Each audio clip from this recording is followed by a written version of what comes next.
You may not be aware of this, but Mercedes, they have their own Wonka works of sorts. And no, it's not Albrecht, Mielche and Grossersbach. Rather, it sits in a town called Sindelfingen. And that's where they currently manufacture the S-Class. And over the years, they manufactured cars you may have heard of, like the Gullwing. Well, take a wild guess what other car they manufacture there.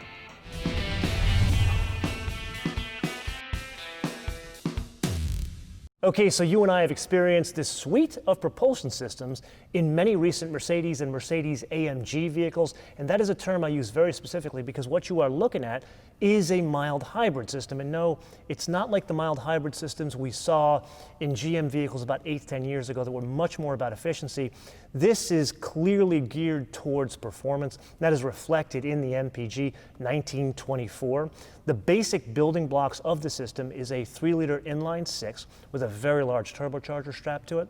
429 horsepower comes in at 6,100 RPM, and 384 pound-feet of torque comes in 1,800 RPM and stays flat all the way up to 5,800 RPM.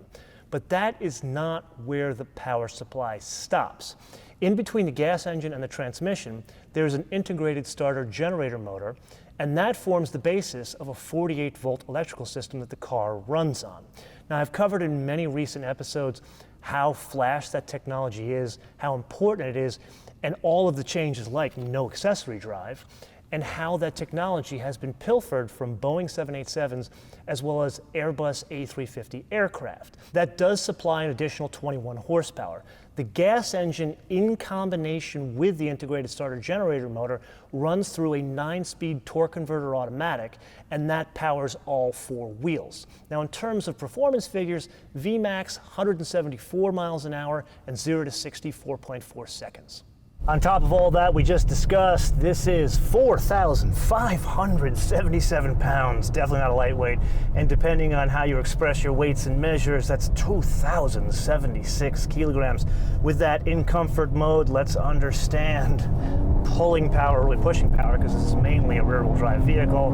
It's bordering on explosive. There's linear power that comes out of this engine, and yeah, that's part of the mild hybrid system. It's helping us here, but the way in which it delivers power, you almost think you are dealing with different displacement.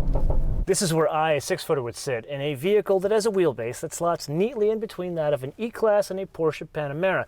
And for the avoidance of doubt, the grand total and difference between those two vehicles is an inch, which gives you a very good indication of dimensions here, because there's a visual trick going on. When you see these things in pictures, they look way longer than they are in person.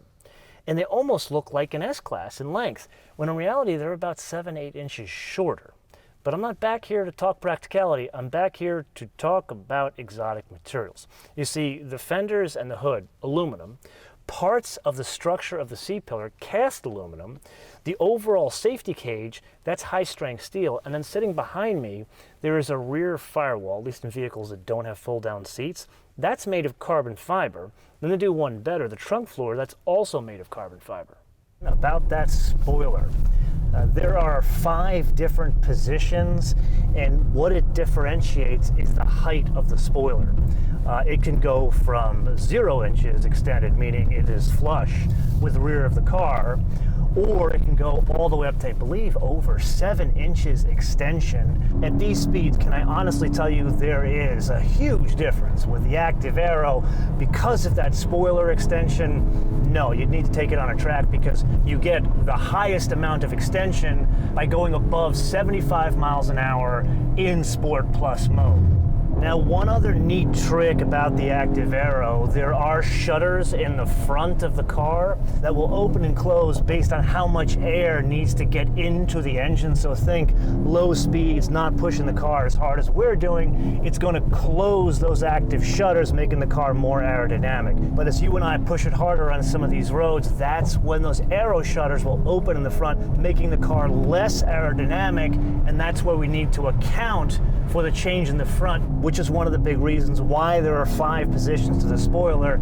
It counteracts whether the front shutters are open or closed. I would argue this far more attractive underneath than on top. Let's start with the all-wheel drive system. The torque to the rear wheels, that's permanent. Torque to the front wheels, that's variable. Then there's the suspension, independent multi-link front and rear. However, in the rear, That borrows a page out of the book of that Ford GT that we recently drove, where the lower control arms in the rear, they're like this long, which in the Ford GT, they were pilfered from a real race car, something very unusual in a four-door sedan. Then there's the damping. It's not quite the same we saw in that GLE53 that has the same kind of 48-volt electrical system. This uses a combination of torsion bars as well as adjustable dampers, and then layered on top of that is the AMG Ride Control Plus. And then last but not least, two tricks have been taken from the GTR Roadster that we recently drove. The first is a mechanical limited slip differential, and then second is additional bracing throughout the car. Like for example, in the front underneath the engine compartment, there's an aluminum shearing plate. Then underneath the center of the car is an additional aluminum strut. Then underneath the rear suspension are two steel struts. There is very good control over pitch, squat, dive, and roll to the point where it masks any pitch, which would be the biggest problem of a vehicle this way. The benefit here is twofold. Number one, even though there is that control over the pitch we discussed, there's still no degradation in ride quality, meaning you could use it around town every day, as well as take it to a canyon or on beautiful roads like this. And number two, and this is more surprising, the high watermark in this segment for these long, sporty vehicles is the Panamera. But previously in other Mercedes vehicles, like an E-Class, which this is kind of sort of based on, they're nowhere near a Panamera in terms of handling, even with that kind of weight. Here it is closer if you look at it on a spectrum in terms of driving dynamics. I would argue that the Panamera is somewhere up here, an E63 is kind of like here, this is in between. Yes, it is indeed that time again to play your favorite game of mine, the options game, with today's contestant. A rather odd equation in today's car world, if I don't say so myself. We've heard of the age-old trick of taking the largest engine you make and shoehorning it into the smallest car you make. This, something entirely different in a different direction. Taking a real sports car and adding two extra doors. That is how you get the 2020 AMG GT53 for a base price of $99,950. In case you are not paying attention, that is $50 shy of 100 large. To that we add iridium silver metallic, which is optional on a $100,000 car, $720.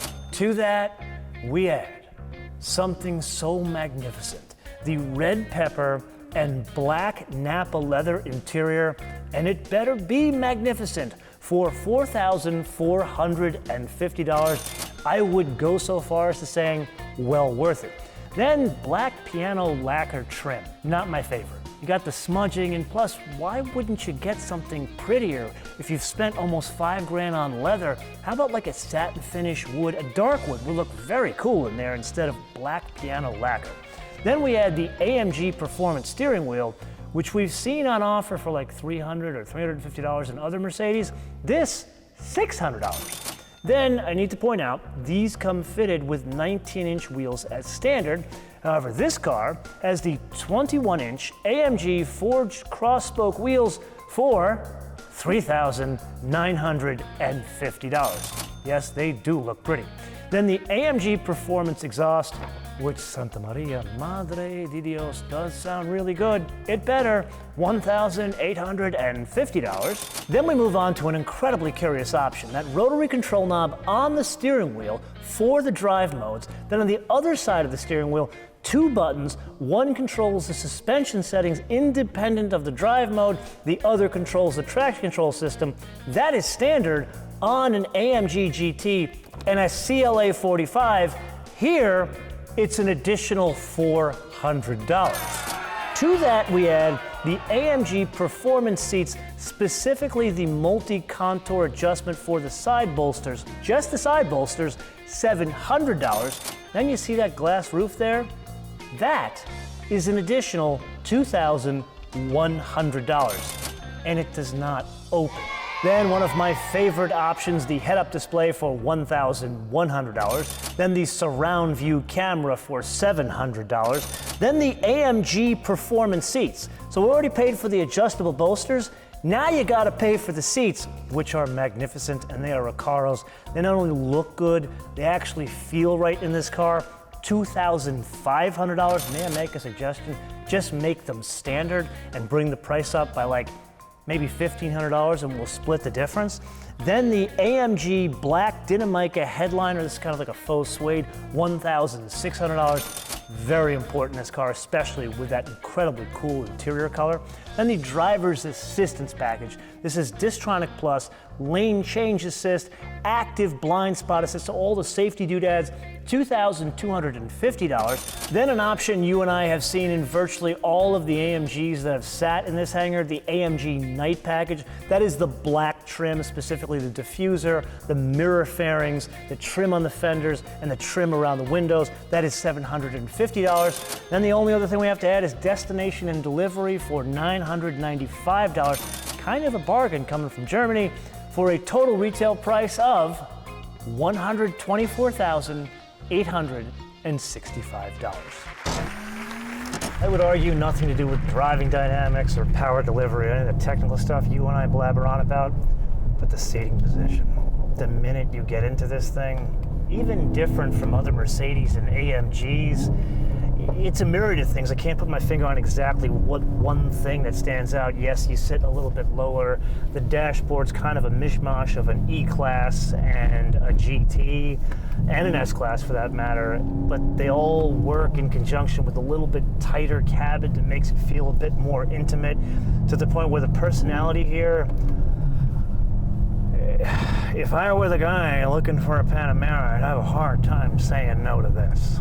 2 years ago, you and I drove the lightest Porsche Panamera on offer. Now translated, that's a V6 that also happened to be the cheapest Porsche Panamera on offer and had the exact same base price as this. So if I were to compare the two, 6 ways to Sunday, probably twice on Sunday, I'd choose this, mainly because of that super flash propulsion system in there, and that's high praise coming from a guy like me, because to me, the answer is always Porsche.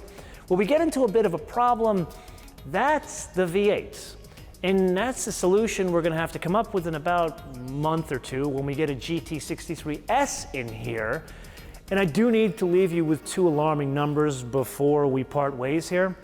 The base price of the GT63, which has the V8, that's 40% more than this one.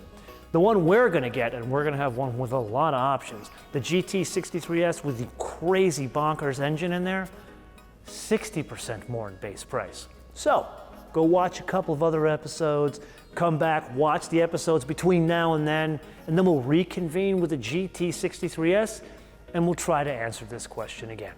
Until then, bis später.